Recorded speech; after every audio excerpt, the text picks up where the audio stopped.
With the election a little more than a month away, Iowa is in focus. The state has an early voting window, one of the few states that allow weeks of in-person voting ahead of Election Day. And this year, it's the only battleground state to do so. Ross Sorkin reports tonight from Des Moines.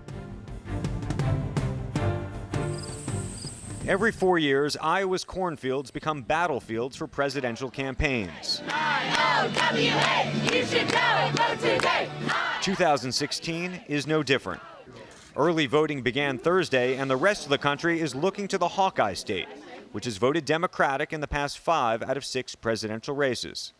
Iowa didn't gain its bellwether status because it's representative of the country. According to the Census Bureau, the state's population is more than 90% white. Its economy driven by farms and commodity crops. And farmers in Iowa have a lot to say about the issues impacting them most. Being taxed to death is no way to grow an economy. I mean, it's like if I wore stiletto heels out to the cornfield. It doesn't make any sense.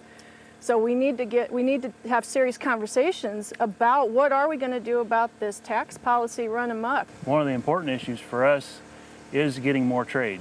Agriculture is one of the things that has the most to gain from TPP, and NAFTA's been good for us too. We need more exports. As a result of these concerns, candidates shift their focus while campaigning here.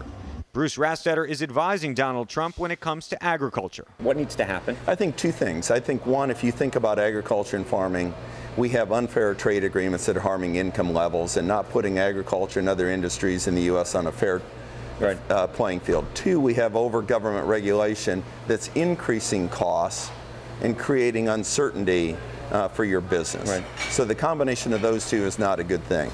But Clinton is focusing her ground game away from the farms in Polk County.